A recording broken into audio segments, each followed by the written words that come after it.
నమస్కారం వాజీ వార్తలకు స్వాగతం. ముందుగా నేటి ముఖ్యాంశాలు చూద్దాం.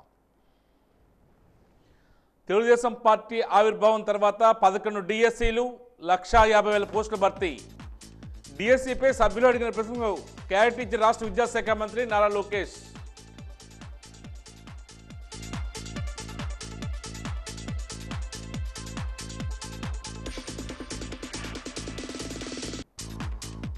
సఖీ కార్యక్రమాలను కొనసాగించాలన్న రాష్ట్ర స్త్రీ శిశు సంక్షేమ శాఖ కార్యదర్శి సూర్యకుమారి. కార్యక్రమాలను రాష్ట్రమంతటా విస్తరింపజేయాలని యూనిసెఫ్ చీఫ్ డాక్టర్ జెలెలెం.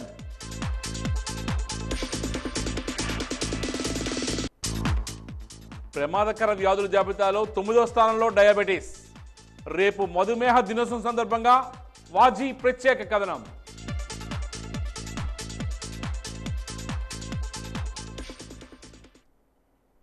ఇక వివరాలకు వెళ్తే ఏపీ అసెంబ్లీ బడ్జెట్ సమావేశాలు కొనసాగుతున్నాయి. ప్రశ్నోత్తరాల్లో భాగంగా డిఎస్సీపై సభ్యులు అడిగిన పలు ప్రశ్నలకు రాష్ట్ర విద్యాశాఖ మంత్రి నారా లోకేష్ సమాధానం ఇచ్చారు. తెలుగుదేశం పార్టీ ఆవిర్భావం తర్వాత 11 డిఎస్సీలు వేశారని 1,50,000 మంది ఉపాధ్యాయ పోస్టులు భర్తీ చేశారని పేర్కొన్నారు. ఇందులో 9 డిఎస్సీలు చంద్రబాబు ముఖ్యమంత్రిగా ఉన్నప్పుడు వేసినవేనని చెప్పుకొచ్చారు. తెలుగుదేశం పార్టీకి ఎప్పుడు ఒక బాధ్యతగా స్వీకరించింది. మీరు చూస్తే తెలుగుదేశం పార్టీ ఆవిర్భావం తర్వాత 11 డిఎస్సీలు ఏర్పాటు చేసి నాకే డైరెక్ట్గా మెసేజ్లు పెడుతున్నారు. దాంట్లో ప్రధానంగా కలెక్టరేట్లో మొదటి అంతస్తులో డ్వామా కార్యాలయం ప్రక్కన జిల్లా కలెక్టర్ షకీ కార్నర్ను ప్రారంభించారు. యువతకు సంబంధించి అన్ని విషయాలు తెలుసుకోవడానికి ఈ షకీ కార్నర్ ఒక వనరుల కేంద్రంగా ఉపయోగపడుతుందని జిల్లా కలెక్టర్ డాక్టర్ బిఆర్ అంబేద్కర్ తెలియజేశారు. అలాగే షకీ కార్యక్రమాల విజయాలను ప్రదర్శించడానికి శిక్షణ నైపుణ్యాల అభివృద్ధికి ఒక వేదికగా ఉపకరిస్తుందని పేర్కొన్నారు. అనంతరం కలెక్టరేట్ నుండి షకీ బృందాల వారితో నిర్వహించిన ర్యాలీని జెండా ఊపి కలెక్టర్ తదితరులు ప్రారంభించారు. ఈ కార్యక్రమంలో రాష్ట్ర ఆరోగ్య కుటుంబ సంక్షేమ శాఖ అదనపు సంచాలకులు డాక్టర్ అనిల్ కుమార్, రాష్ట్ర బాలల హక్కుల కమిషన్ చైర్మన్ కేసీల Apparao, child welfare committee chairman Himabindu, ICDS PD Shantakumari తదితరులు పాల్గొన్నారు.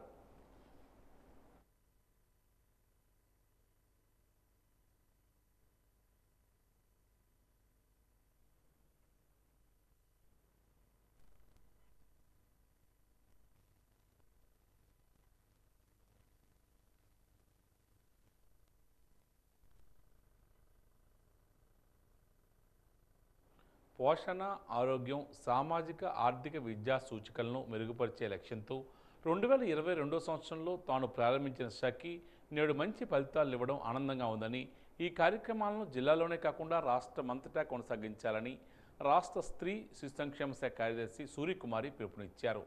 చిన్న మొక్క వేసిన తాను నేడు వాటి ఫలాలను చూసి గర్వపడుతున్నానని అభిప్రాయం వ్యక్తం చేశారు. షకీపై నిర్వహించిన సదస్సులో కార్యదర్శి సూర్యకుమారి వర్చువల్గా పాల్గొని ప్రసంగించారు. కౌమార దశలోనే పిల్లలకు నైతిక విలువలు నేర్పించాలని, ప్రస్తుత సోషల్ మీడియా పరిణామాల దృష్ట్యా యువతకు సోషల్ మీడియా వల్ల కలిగే నష్టాలను అర్థమయ్యేలా వివరించాలని పేర్కొన్నారు. యువతకు స్వయం ఉపాధి అవకాశాలపై కూడా అవగాహన కలిగించి ప్రోత్సహించాలని ఆమె పేర్కొన్నారు. ఆంధ్రప్రదేశ్, తెలంగాణ, కర్ణాటక రాష్ట్రాల యూనిసెఫ్ చీఫ్ డాక్టర్ జెలెలెం మాట్లాడుతూ యువత భారతదేశ భవిష్యత్ అని, భవిష్యత్తులో శక్తి అంతా యువతేదేనని పేర్కొన్నారు. జిల్లా కలెక్టర్ డాక్టర్ బిఆర్ అంబేద్కర్ ఈ సందర్భంగా మాట్లాడుతూ 2022 సంవత్సరంలో అప్పటి జిల్లా కలెక్టర్ సూర్యకుమారి ప్రారంభించిన షకీ కార్యక్రమాన్ని జిల్లాలో కొనసాగిస్తామని, త్వరలో అన్ని శాఖలతో సమన్వయ సమావేశం ఏర్పాటు చేస్తామని స్పష్టం చేశారు. Save life.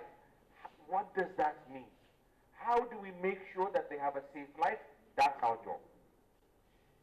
That's the game that we have to play. And I have to say that this district and the leadership that has been in this district for years has been at the forefront of carving out the pathway for giving young people space, giving young people a voice, and giving young people the opportunity to learn from each other, but also to teach others.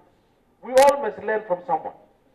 And young people have a lot to teach because they can tell us what it is that they want.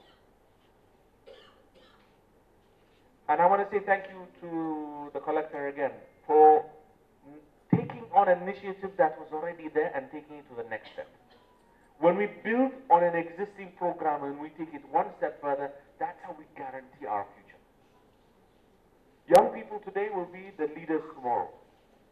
Young people today in India, children in India, total about 600 million children in India. Out of that, almost half, 250 million are in fact adolescents, which means in the next 10, 20 years, these are the people who are going to be in the workforce, who will make the change, who will pay the taxes, who will make the businesses grow, and they will allow us to retire in grace. ఈ కార్యక్రమం జిల్లాలో Suryakumar madam గారు start చేసినప్పటి నుండి ఇప్పటి వరకు చాలా మంది బాలికలకు ఈ కార్యక్రమం ఉపయోగపడడం. నిన్న మార్నింగ్ కూడా ఐసిడిఎస్ పీడీ గారు ఇచ్చిన రిపోర్ట్ కూడా నేను చూడడం జరిగింది. Thousands of womens and childs దీనివల్ల బెనిఫిట్ పొందడం జరిగింది. సో ఇదే కార్యక్రమం ఇంకా కంటిన్యూ చేస్తూ జిల్లాలో నేను అన్ని డిపార్ట్మెంట్లకు కూడా నేను ఆల్రెడీ ఇన్స్ట్రక్షన్స్ ఇవ్వడం జరిగింది. ఐసిడిఎస్ అవనివ్వండి, మన మెడికల్ హెల్త్ డిపార్ట్మెంట్ అవనండి, ఎడ్యుకేషన్ డిపార్ట్మెంట్ అవనివ్వండి, ఎవరైతే ఇందులో ఇన్వాల్వ్మెంట్ ఉంటారో అందరూ కూడా ఆల్రెడీ నేను ఇన్స్ట్రక్షన్స్ ఇవ్వడం జరిగింది. అగైన్ మళ్ళీ వాళ్ళకి ఒకసారి కోఆర్డినేషన్ మీటింగ్ కూడా పెట్టి వీళ్ళందరూ కూడా నేను మళ్ళీ ఇన్స్ట్రక్షన్స్ ఇవ్వడం జరుగుతుంది. ఇది అందరూ కూడా మెయిన్గా బాలికలు ఎవరైతే దీని యొక్క మనం ఈ అవసరం అయితే ఉందో దాని అందరూ కూడా దీన్ని ఉపయోగించిన విధంగా దీన్ని జిల్లాలో మరింత ముందుకు తీసుకెళ్తాం మేము ఒకసారి తెలియజేసుకుంటూ ఈ అవకాశం ఇచ్చిన మీ అందరూ కూడా ధన్యవాదాలు తెలియజేసుకుని సెలవు తీసుకుంటాం.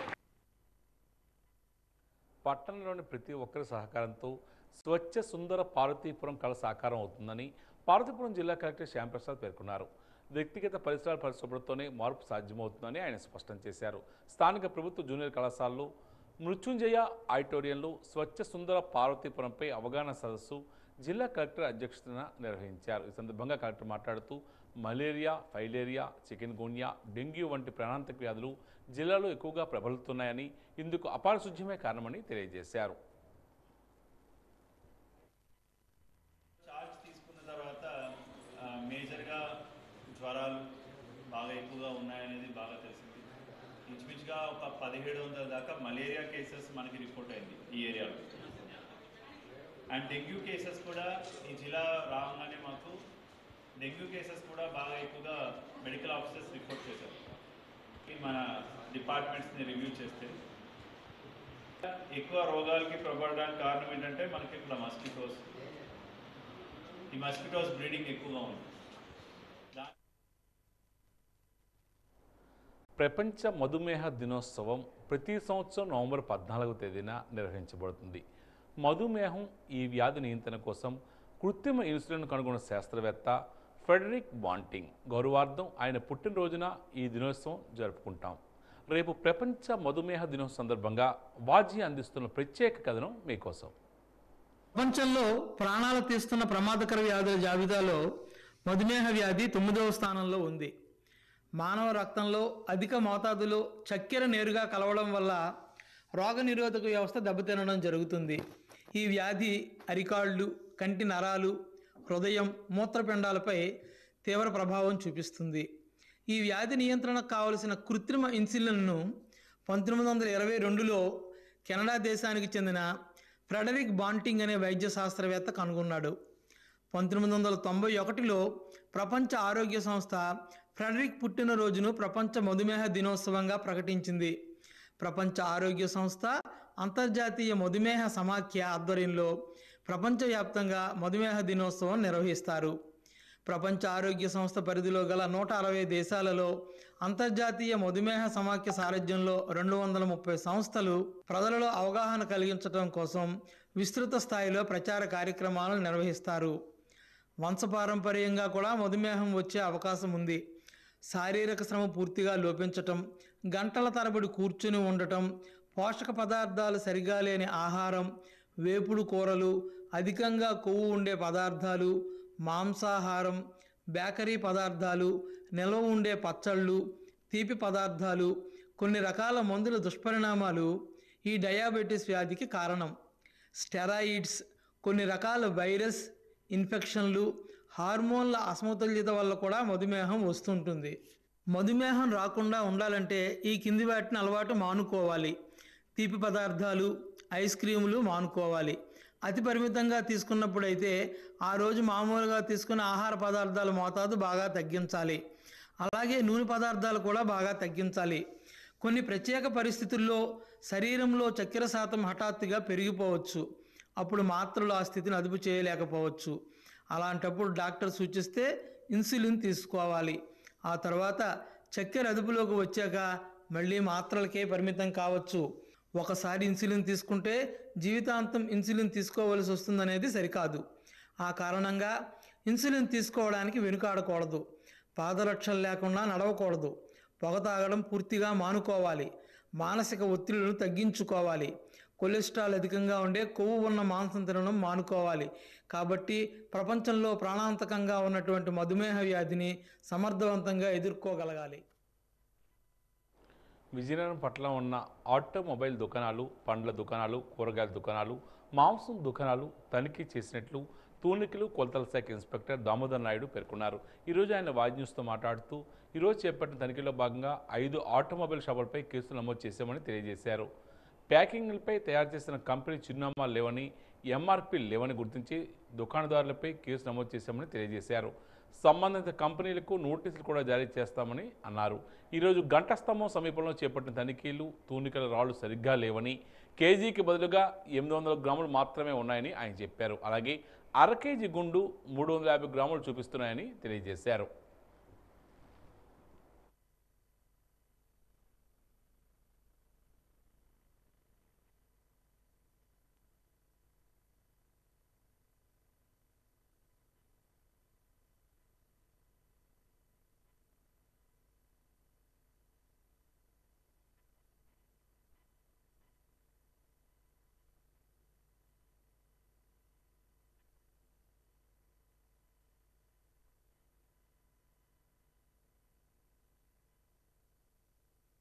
ఉన్నటువంటి ఆటోమొబైల్ దుకాణాలు, అలాగే పండ్ల దుకాణాలు, కూరగాయల దుకాణాలు, చికెన్ షాప్స్ అన్నీ కూడా తనిఖీ చేయడం జరిగింది.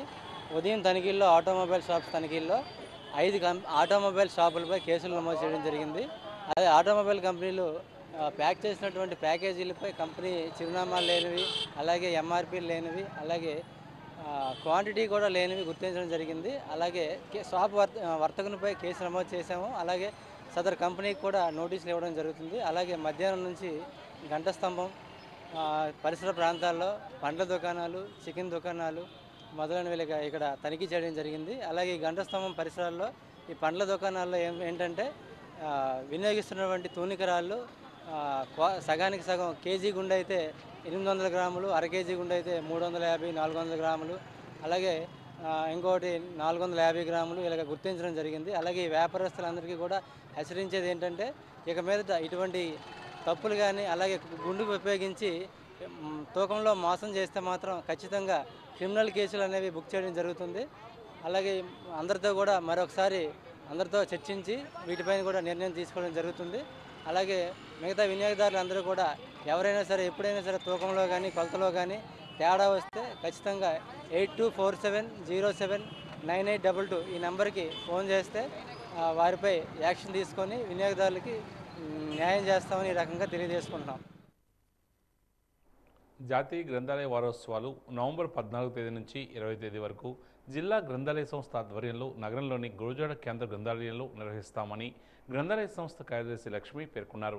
ఈరోజు గురజాడ స్మారక కేంద్ర గ్రంథాలయంలో ఏర్పరిచిన విలేకరుల సమావేశంలో ఆమె మాట్లాడుతూ ఈ నెల 14వ తేదీన బాలల దినోత్సవం, 15వ తేదీన మాదక ద్రవ్యాలపై అవగాహన, పుస్తక పఠన ప్రాముఖ్యతపై కార్యక్రమాలు, అలాగే 16వ తేదీన గ్రంథాలయ ఉద్యమ ప్రముఖులను స్మరించుకునే కార్యక్రమాలు, 17వ తేదీన కవి సమ్మేళనాలు, సెమినార్లు, రచయితల సందేశాలు, 18వ తేదీన పాఠశాల విద్యార్థులకు చిత్రలేఖనం, వ్యాసరచన, వక్తృత్వం, క్విజ్, క్రీడా పోటీలు నిర్వహిస్తామని తెలియజేశారు. గ్రంథాలయ వారోత్సవాలను నిర్వహించుకోవడం జరుగుతుంది. అలాగే జిల్లాలో ఉన్న ప్రతి మండల కేంద్రంలో కూడా 41 గ్రంథాలయాలు ఉన్నాయి. అది ఉమ్మడి జిల్లాలుగా మన్యం అండ్ విజయనగరం జిల్లాలో 41 మండల కేంద్రాల్లో కూడా ఈ యొక్క గ్రంథాలయ వారోత్సవాలు నిర్వహించుకోవడం జరుగుతుంది.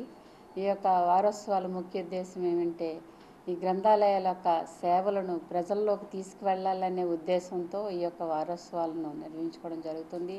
అలాగే గ్రంథాలయాల పట్ల ఈ వచ్చిన పాఠకులకు విద్యార్థులకు గ్రంథాలయాల పట్ల అవగాహన, దాని యొక్క ఉపయోగాలు అవన్నిటి గురించి తెలియచేయాలనే ఉద్దేశంతో ఈ యొక్క వారోత్సవాలను నిర్వహించుకోవడం జరుగుతుంది. ఈ యొక్క వారోత్సవాలను ప్రతి సంవత్సరం నవంబర్ 14వ తేదీ నుండి 20వ తేదీ వరకు కూడా నిర్వహించుకోవడం జరుగుతుంది. ఒక్కొక్క రోజు 14వ తేదీన మొదటిగా ప్రారంభోత్సవ దినోత్సవం ఉంటుంది. ఈ యొక్క ప్రారంభోత్సవంను మన జిల్లా కలెక్టర్ గారైన డాక్టర్ బిఆర్ అంబేద్కర్ గారిచే ప్రారంభోత్సవం నిర్వహించబడుతుంది. విజయనగరం రూరల్ పోలీస్ స్టేషన్ పరిధిలో ద్వారపూడి గ్రామ శివారులో 3 వ్యక్తులు గంజాయి అమ్ముతూ ఉండగా అరెస్ట్ చేసినట్లుగా విజయనగరం డీఎస్పీ శ్రీనివాసరావు తెలియజేశారు. పూర్తి వివరాలకు వెళ్తే రూరల్ ఎస్ఐ అశోక్ కుమార్కు కొంతమంది వ్యక్తులు ద్వారపూడి గ్రామ శివారులో గంజాయి అమ్ముతున్నట్లుగా వచ్చిన సమాచారంపై Vizianagaram rural CI Lakshmanarao, SI Ashok Kumar మరియు సిబ్బంది రైడ్ చేశారు. పోలీసు బృందాన్ని చూసి 3 వ్యక్తులు పారిపోతూ ఉండగా పట్టుకుని అదుపులోకి తీసుకున్నారు పోలీసులు.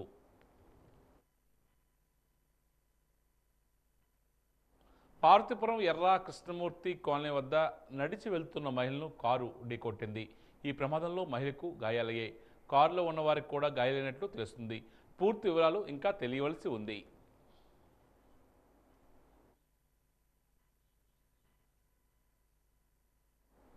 ఎస్ నియోజకవర్గంలో కొత్తవేల్స మండలం మంగళపాలెం గ్రామంలో కసింకోట అప్పారావు అనే 60 సంవత్సరాల వృద్ధుడు మృతి చెందాడు. చిన్నపిల్లల గొడవలే మరణానికి కారణంగా తెలుస్తుంది. కరెంటు స్తంభం వద్ద చిన్నపిల్లలు ఆడుతూ ఉండగా కసింకోట అప్పారావు మందలించడంతో బంగారు రాము అనే వ్యక్తి ఛాతీపై తనడంతో మృతి చెందాడని మృతుని కుమార్తెలు కొత్తవలస పోలీస్ స్టేషన్లో ఫిర్యాదు చేశారు. సంఘటనా స్థలానికి చేరుకున్న కొత్తవలస సిఐ షణ్ముఖరావు శవ పంచనామా నిమిత్తం ఎస్కోట్ తరలించి కేసు నమోదు చేసి దర్యాప్తు చేస్తున్నారు.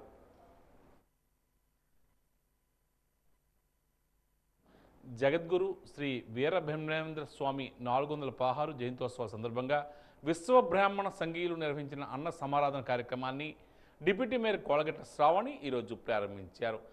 ఈరోజు స్థానిక న్యూపొన్న జంక్షన్ వద్ద ఏర్పాటు చేసిన వీరబ్రహ్మేంద్ర స్వామి విగ్రహాన్ని ఏర్పాటు చేసి ఏడాది పూర్తి కావస్తున్న సందర్భంగా వార్షికోత్సవాలను శాస్త్రోక్తంగా నిర్వహించారు. కార్తీక శుద్ధ ద్వాదశి కావడంతో స్వామివారికి అభిషేకాలు, అలంకరణ, పూజా కార్యక్రమాలతో పాటు హోమాలు కూడా నిర్వహించారు. అనంతరం పేదలకు అన్న సమారాధన కార్యక్రమం నిర్వహించారు. ఈ సందర్భంగా డిప్యూటీ మేయర్ మాట్లాడుతూ గత 5 సంవత్సరాల కాలంలో మాజీ డిప్యూటీ స్పీకర్ కోలగట్ల నగరంలోని అన్ని ప్రాంతాల్లో కులాలు, మతాల వారీగా వారి యొక్క కులదైవాల విగ్రహాలు ఏర్పాటు చేయడం జరిగిందని తెలియజేశారు. ఈ కార్యక్రమంలో పలువురు విశ్వబ్రాహ్మణులు పాల్గొన్నారు.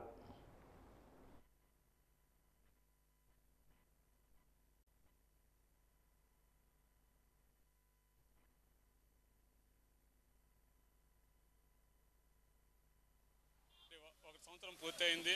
మరి అన్నయ్య పెద్దల పూజలు మా గురువర్యులైనటువంటి మరి సామాన్య గారి ఆలోచనలతో మరి ఇక్కడ ఆయన సూచనలతో ఇక్కడ విగ్రహం పెట్టాము. మరి విశ్వ బ్రాహ్మణులు అందరూ కూడా కాకుండా మరి విజయనగరం పట్టణ ప్రజలందరూ కూడా మరి దైవంగా భావిస్తూ మరి అందరూ కూడా మరి గురువులకే గురువైనటువంటి వీరబ్రహ్మేంద్ర స్వామి గారు మరి భూత కాల ఫలాన్ని తెలియజేశారు.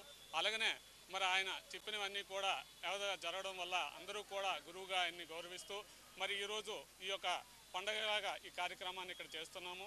మరి ఎందుకంటే విశ్వబ్రాహ్మణులు ఎప్పుడూ కూడా మరి సమాజ శ్రేయస్సు కొరకే విశ్వబ్రాహ్మణులు ఎప్పుడూ కూడా సమాజంలో ఉన్న ప్రజలందరూ బాగుండాలి, వారికి ఏటేటి కావాలో పనిముట్లన్నీ తయారు చేసి ఇస్తూ విశ్వబ్రాహ్మణులు ఎప్పుడూ కూడా ప్రజల యొక్క సంతోషాన్ని వారి సంతోషంగా ఉండాలి, ప్రజలకి వారి యొక్క పనిముట్లు కట్టి తయారు చేసి ఇస్తూ మరి వీరబ్రహ్మేంద్ర స్వామి ఒక వారసులుగా మరి ప్రజలకి అనువుగా ఉంటూ ప్రజల యొక్క కష్ట సుఖాల్లో పాలు పంచుకుంటున్న మరి ఈ యొక్క విశ్వబ్రాహ్మణులు ఎప్పుడు కూడా 416వ జయంతి సందర్భంగా సరిగ్గా ఏడాది కాలం క్రితానికి వెళ్తే ఇక్కడ మున్సిపల్ ఆఫీస్ దగ్గర న్యూపూర్ణ జంక్షన్ దగ్గర వీరబ్రహ్మేంద్ర స్వామి యొక్క విగ్రహం ఇక్కడ పెట్టడం జరిగింది. మరి ఈ 5 ఏళ్ల కాలంలో ఆయన పరిపాలించిన కాలంలో ప్రతి ఒక్క క్యాస్ట్కి ప్రతి రిలీజియన్ కూడా నా వాళ్ళే అని భావిస్తూ ప్రతి ఒక్కరికి సమాన న్యాయం చేసిన నాయకుడిగా అందరి అన్నగా స్వామిగారు నించున్నారు. మరి అటువంటి కార్యక్రమంలో భాగంగా ఈరోజు న్యూపూర్ణ జంక్షన్ దగ్గర వీరబ్రహ్మేంద్ర స్వామి గారి యొక్క విగ్రహం కూడా ఏడాది కాలం క్రితం పెట్టడం జరిగింది. దాని 1 ఇయర్ పూర్తయి ఈరోజు అతి అద్భుతంగా ఇక్కడ మహోత్సవాలు కూడా చేపట్టడం జరుగుతుంది. జీవిత బీమా సంస్థలు ఇటీవల యాజమాన్యం ప్రవేశపెట్టిన మార్పుల వల్ల ఏజెంట్ల మనుగడకు ముప్పు వాటిల్లే ప్రమాదం ఉందని ఐఆర్డీఏ రాజకీయ వ్యవహారాల కమిటీ చైర్మన్ గజపతిరావు ఆవేదన వ్యక్తం చేస్తున్నారు. Life insurance agents federation of India Vizianagaram branch ఆధ్వర్యంలో జిల్లా పరిషత్ మినిస్ట్రియల్ ఉద్యోగుల భవనంలో విశాఖపట్నం డివిజన్ ఏజెంట్ల సమావేశం నిర్వహించారు. ఈ సమావేశానికి ముఖ్య అతిథిగా హాజరైన గజపతిరావు మాట్లాడుతూ దేశ నిర్మాణంలో భాగస్వాములైన ఏజెంట్లకు అన్యాయం చేయడం యాజమాన్యానికి తగదని తెలియజేశారు. ఇటీవల యాజమాన్యం తీసుకున్న తిరోగమన నిర్ణయాల వల్ల ఏజెంట్ల మనుగడ ప్రశ్నార్థకంగా మారే ప్రమాదం ఉందని ఆయన ఆందోళన వ్యక్తం చేస్తున్నారు.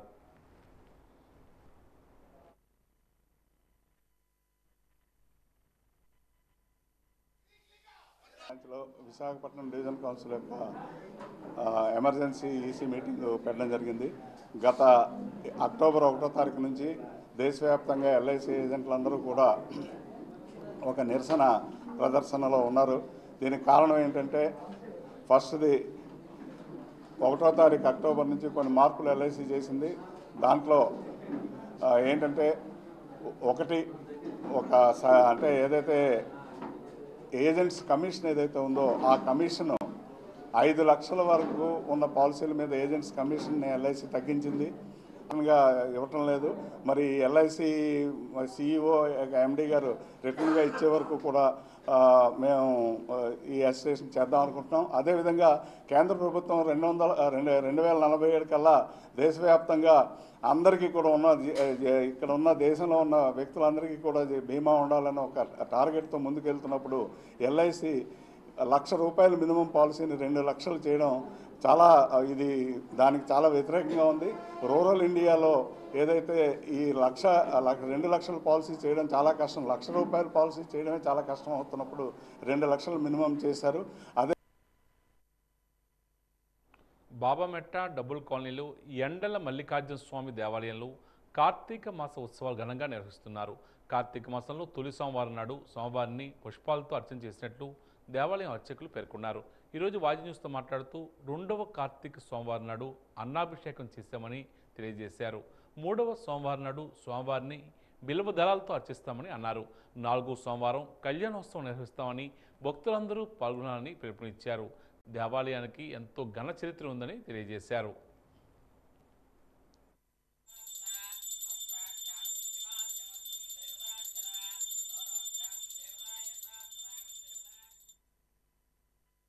మల్లికార్జున స్వామి ఆలయం విజయనగరంలో డబుల్ కాలనీలో స్వామివారు బాబామెట్లో స్వామివారు స్వయంభుగా కూడా ఇక్కడ 2 కొండల మధ్యన కూడా స్వయంభుగా వెళ్ళడం జరిగింది. ఇక్కడ నుంచి చాలా సంవత్సరాల నుంచి కూడా పురాతన కోవిల్ ఇది.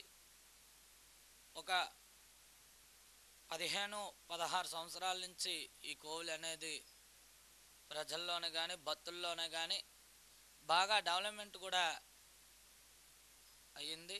అదేవిధంగా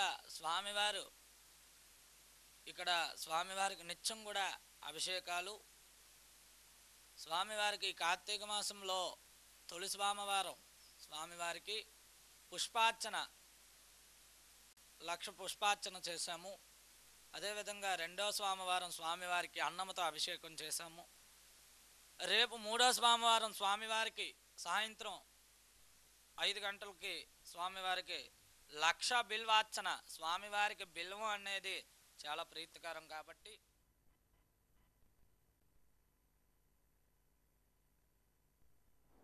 కూటమి ప్రభుత్వం ప్రవేశపెట్టిన బడ్జెట్ శ్రేయోదాయకంగా ఉందని భారతీయ జనతా పార్టీ నాయకులు బైరెడ్డి శివప్రసాద్ రెడ్డి పేర్కొన్నారు. ఏపీ సీఎం చంద్రబాబు నాయుడు తన అనుభవాన్ని రంగరించి ప్రజల శ్రేయస్సును సంక్షేమాన్ని దృష్టిలో పెట్టుకుని ఈ బడ్జెట్ రూపొందించారని ఆయన అన్నారు. సమీప భవిష్యత్తులో ఆంధ్రప్రదేశ్ రాష్ట్ర అభివృద్ధిని దృష్టిలో పెట్టుకుని ఈ బడ్జెట్ రూపొందించారని అభిప్రాయాన్ని వ్యక్తం చేశారు.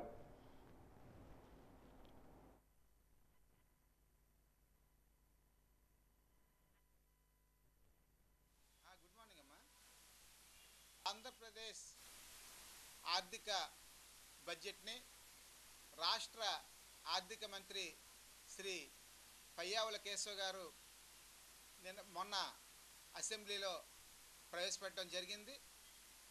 దీనికి చంద్రబాబు నాయుడు గారు వారికి ఉన్నటువంటి అనుభవాన్ని, వారు గతంలో ముఖ్యమంత్రిగా చేయడం, ఆయనకి రాజకీయ అనుభవం, ఈ అన్నిటిని దృష్టిలో పెట్టుకొని ఆంధ్రప్రదేశ్ సపరేట్ అయినటువంటి ఆంధ్రప్రదేశ్ని ఏ విధంగా అభివృద్ధి చేయాలి, ఏ విధంగా రూపకల్పన చేసి పారిశ్రామికంగా కానీ, పర్యాటక రంగంగా కానీ, వ్యవసాయ పరంగా కానీ అన్ని రకాలుగా ఏ విధంగా అభివృద్ధి చెందాలి అనే ఉద్దేశంతో ఒక రూపకల్పన చేసి ఎన్నో వ్యయ ప్రయాసాలకు వచ్చి ఈ బడ్జెట్ని ప్రవేశపెట్టడం జరిగింది. దళిత బహుజన శ్రామిక యూనియన్, దళిత ఆర్థిక అధికార ఆందోళన్ సంయుక్త ఆధ్వర్యంలో ఆంధ్రప్రదేశ్ ప్రభుత్వం ప్రవేశపెట్టిన వార్షిక బడ్జెట్ 2024-2025పై దళిత బహుజన శ్రామిక యూనియన్ కార్యాలయంలో మీడియా సమావేశం నిర్వహించారు. ఈ సందర్భంగా దళిత బహుజన శ్రామిక యూనియన్ రాష్ట్ర ప్రధాన కార్యదర్శి చిట్టిబాబు మాట్లాడుతూ ఎస్సీ ఎస్టీ సబ్ ప్లాన్ చట్టం ప్రకారం జనాభా నిష్పత్తి ప్రకారం ఈ బడ్జెట్ నిధులు కేటాయింపులు లేవని తెలియజేశారు. దీనిలో లోపాల వల్ల 9,203 కోట్లు ఎస్సీ ఎస్టీ నష్టపోయిందని ఆవేదన వ్యక్తం చేస్తున్నారు.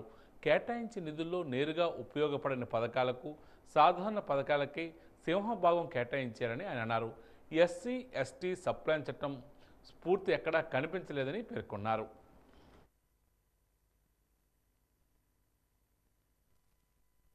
ఇక్కడ అత్యధిక సింహభాగము సాధారణ పథకాలకి మళ్లించారు తప్ప ఎస్సీ ఎస్టీల సామాజిక ఆర్థిక అభివృద్ధికి లేదు. మరి ఆంధ్రప్రదేశ్లో గత 2022లో 2,800 సుమారు అట్రాసిటీ కేసులు జరిగాయి. 2023 సంవత్సరంలో 2,528 కేసులు జరిగాయి. ఆల్టుగెదర్ మనం చూస్తే సుమారు 5,000 కేసులు అట్రాసిటీలు పెరిగాయి. మరి అట్రాసిటీలు పెరుగుతున్న దానికి అనుగుణంగా ఆ బాధితులకు ఇవ్వాల్సినటువంటి కాంపెన్సేషన్, రిలీఫ్కి సంబంధించిన పునరావాసానికి నిధులు కేటాయించాలి. ఈ చట్టంలో చూస్తే 62 కోట్లు మాత్రమే వేశారు. అది ఎక్కడ కూడా అట్రాసిటీ చట్టాన్ని సమర్థవంతంగా అమలు చేయడానికి సరిపోదు. ఉపాధి హామీ నిధులను గత సంవత్సరం కంటే ఈసారి రాష్ట్ర ప్రభుత్వం ఇవ్వాల్సినటువంటి కోట ఆ నిధులను ఈసారి తగ్గించడం జరిగింది. మరి ఈ విధంగా ఈ ఎస్సీ ఎస్టీ సబ్ ప్లాన్ చట్టాన్ని గమనిస్తే ఎస్సీలకు ఇచ్చినటువంటి ఏవైతే నిధులు ఉన్నాయో, గతంలో ఎస్సీ కార్పొరేషన్ ద్వారా ఇవ్వాల్సిన నిధులు కొత్త స్కీమ్లు ఏవి లేవు. ఒక అంబేద్కర్ ఓవర్సీస్ అనే పథకం, అలాగే పెళ్లి కానుకకి సంబంధించిన ఎవరైతే కులాంతర వివాహాలు చేసుకుంటారో వాటి ప్రోత్సాహానికి ఒక 32 కోట్లు ఈ ప్రభుత్వం కేటాయించింది. మరి గతంలో ఏ ప్రభుత్వం అయితే గత ప్రభుత్వాలు తీసేసిన పథకాలు ఉన్నాయో వాటిని పునరుద్ధరించే ప్రక్రియ ఇందులో కనిపించలేదు. కాబట్టి బడ్జెట్ సమావేశాలు జరుగుతూ ఉన్నాయి. ఈ బడ్జెట్ సమావేశాల్లో ఏదైతే ప్రవేశపెట్టినటువంటి బడ్జెట్ ఉందో ఈ బడ్జెట్ మీద చర్చ జరగాలి. ఇది రెవెన్యూ బడ్జెట్లో జనాభా నిష్పత్తి ప్రకారం నిధులు కేటాయించాలి. కేటాయించిన నిధులన్నీ కూడా 100% వినియోగించేలా చర్యలు తీసుకోవాలని చెప్పేసి మేము ఈ సందర్భంగా డిమాండ్ చేస్తూ ఉన్నాం. కార్తీక మాసంలో వచ్చే అత్యంత పుణ్యప్రదమైన రోజు క్షీరాబ్ ద్వాదశి. మాసాల్లో అత్యంత పవిత్రమైనది కార్తీక మాసం, అందులోనూ అతి విశిష్టమైనది క్షీరాబ్ ద్వాదశి. కార్తీక మాసం శుక్లపక్ష ద్వాదశి క్షీరాబ్ ద్వాదశి. క్షీరాబ్ ద్వాదశి పర్వదినం సందర్భంగా వాజీ అందిస్తున్న ప్రత్యేక కథనం. క్షీరాబ్ది అంటే పాలకడలి, అమృతం. క్షీరాబ్ది అంటే పాలకడలిని చిలికిన పుణ్యదినాన్ని క్షీరాబ్ది ద్వాదశి అని పిలుస్తారు. క్షీరాబ్ది ద్వాదశికి పావన ద్వాదశి, చిలుకు ద్వాదశి, యోగీశ్వర ద్వాదశి అనే పేర్లు ఉన్నాయి. పుణ్యప్రదమైనది కాబట్టి పావన ద్వాదశి అని, ఈ శుభదినాన్నే క్షీరసాగరాన్ని చిలికేరు కాబట్టి చిలుకు ద్వాదశి అని, యోగులు మునులు తమ చాతుర్మాస దీక్షను విరమించే పవిత్ర తిథి కాబట్టి యోగీశ్వర ద్వాదశిగా ప్రాచుర్యం పొందింది. ఆషాఢ శుద్ధ ఏకాదశి నాడు యోగ నిద్రకు ఉపక్రమించిన శ్రీ మహావిష్ణువు కార్తీక శుద్ధ ఏకాదశి నాడు మేల్కొంటాడు. ఆ మరుసటి రోజు క్షీరాబ్ది ద్వాదశి నాడు శ్రీహరి లక్ష్మీ సమేతుడై బ్రహ్మాది దేవతలతో బృందావనానికి వస్తారు కాబట్టి ఆ రోజును బృందావన ద్వాదశి అని కూడా పిలుస్తారు. చిలుకు ద్వాదశి రోజున అన్నదానం చేస్తే సూర్యగ్రహణ సమయంలో పవిత్ర గంగా తీరాన కాశీక్షేత్రంలో 1 కోటి మందికి అన్నదానం చేసినంత పుణ్యఫలం లభిస్తుందని పురాణాలలో చెప్పబడి ఉంది. పాల సముద్రం నుంచి సకల సిరులతో ఆవిర్భవించిన లక్ష్మీదేవిని శ్రీహరి పరిణయమాడిన శుభతిథి. ఈ కారణంగానే క్షీరాబ్ది ద్వాదశి సాయంత్రం ముత్తైదువులు లక్ష్మీదేవిని భక్తి శ్రద్ధలతో పూజించి శ్రీ మహావిష్ణువు లక్ష్మీదేవికి వివాహం జరిపిస్తారు. తులసిని శ్రీలక్ష్మిగాను, ఉసిరి చెట్టుని శ్రీమన్నారాయణుడిగాను భావించి వివాహం జరిపిస్తారు. ఆ రోజు సాయంత్రం దీపాలతో అలంకరిస్తారు. సంవత్సరంలో ఏ రోజైనా దీపారాధన చేయకపోతే వచ్చే దోషం ఈరోజు దీపారాధన చేయడం వల్ల పరిహారమైపోతుంది. భారతదేశంలో జరుపుకునే పండుగలలో ఒక్కొక్క నాడు ఒక్కొక్క వృక్ష పూజ ఆచరణలో ఉంది. కార్తీక శుద్ధ ద్వాదశి, క్షీరాబ్ది ద్వాదశి రోజున తులసి, ధాత్రిని కలిపి పూజిస్తారు. శ్రీ మహావిష్ణువు స్వరూపంగా ఉసిరిని కొలుస్తారు. తులసి లక్ష్మీ స్వరూపం. పాలసముద్రంపై నుండి ద్వాదశి రోజున లక్ష్మీ సహిత శ్రీమన్నారాయణుడు బృందావనానికి వస్తాడు. ఆ రోజు సూర్యాస్తమయం అయిన తర్వాత తులసి కోటలో తులసి ఉసిరి కొమ్ములను పాతి ఉసిరికాయపై ఆవు నేతి ఒత్తితో దీపాలు వెలిగించి తులసి ధాత్రి సహిత శ్రీమన్నారాయణుని పూజించి సకల శుభాలు సకల పాపాలు నశిస్తాయని చెబుతారు.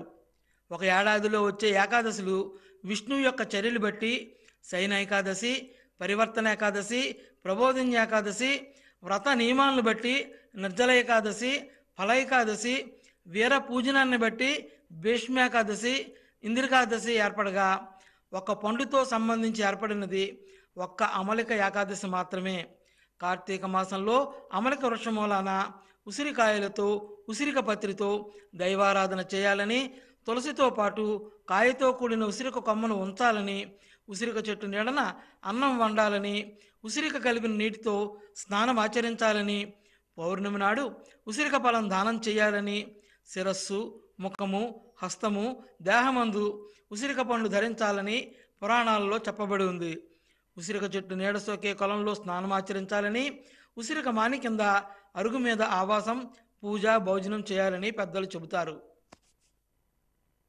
ఆంధ్రప్రదేశ్లో 108 అంబులెన్స్ సర్వీసులో ఉద్యోగులు సుదీర్ఘకాలంగా తమ సమస్యల కోసం పోరాడుతున్నప్పటికీ సమస్యల పరిష్కారం కాకపోవడంతో తప్పనిసరి పరిస్థితుల్లో ఈ నెల 25వ తేదీ నుంచి సమ్మెకు వెళ్తున్నామని 108 సర్వీసుల ఎంప్లాయీస్ యూనియన్ సమ్మె నోటీసులు జారీ చేశాయి. ఈరోజు మీడియాతో వారు మాట్లాడుతూ 108 వ్యవస్థలో నిర్వహణ సంస్థలను మార్పు చేసిన ప్రతిసారి ఉద్యోగులు తీవ్రంగా ఆర్థికంగా నష్టపోతున్నారని ఆవేదన వ్యక్తం చేస్తున్నారు. 108లో పనిచేస్తున్న ఉద్యోగులను వైద్య ఆరోగ్య శాఖ ఉద్యోగులుగా గుర్తించి వాటిని కూడా ప్రభుత్వమే నిర్వహించాలని డిమాండ్ చేశారు. తమ సమస్యలను సానుకూలంగా పరిష్కారం లభించాలని కోరుకుంటున్నామని, ఈ నెల 25వ తేదీ నుంచి సమ్మెకు వెళ్తున్నామని స్పష్టం చేశారు.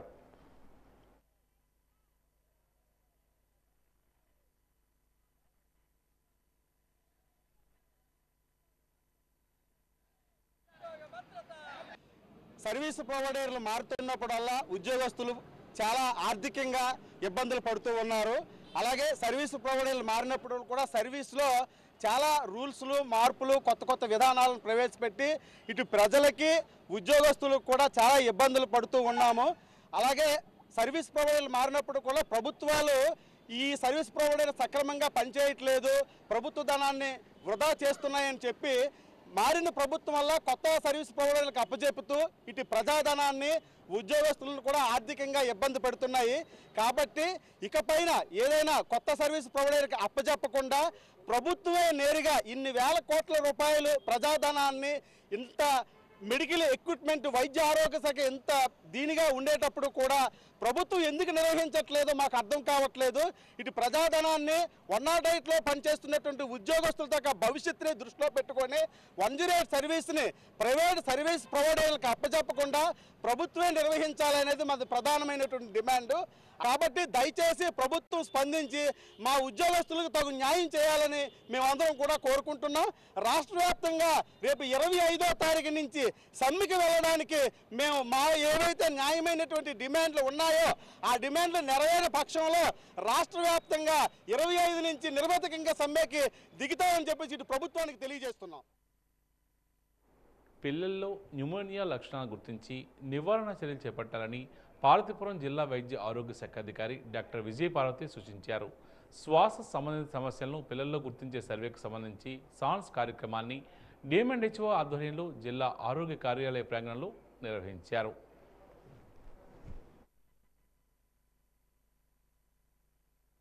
ఈనాటి వాజీ వార్త ముగించే ముందు ముఖ్యాంశాలు మరోసారి. తెలుగుదేశం పార్టీ ఆవిర్భావం తర్వాత 11 డిఎస్సీలు, 1,50,000 పోస్టులు భర్తీ. డిఎస్సీపై సభ్యులు అడిగిన ప్రశ్నలకు క్లారిటీ ఇచ్చిన రాష్ట్ర విద్యాశాఖ మంత్రి నారా లోకేష్.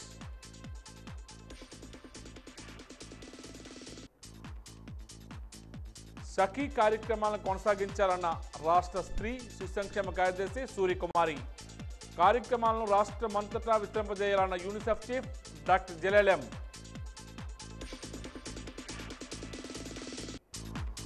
ప్రమాదకర వ్యాధుల జాబితాలో 9వ స్థానంలో డయాబెటీస్. రేపు మధుమేహ దినోత్సవం సందర్భంగా వాజీ ప్రత్యేక కథనం.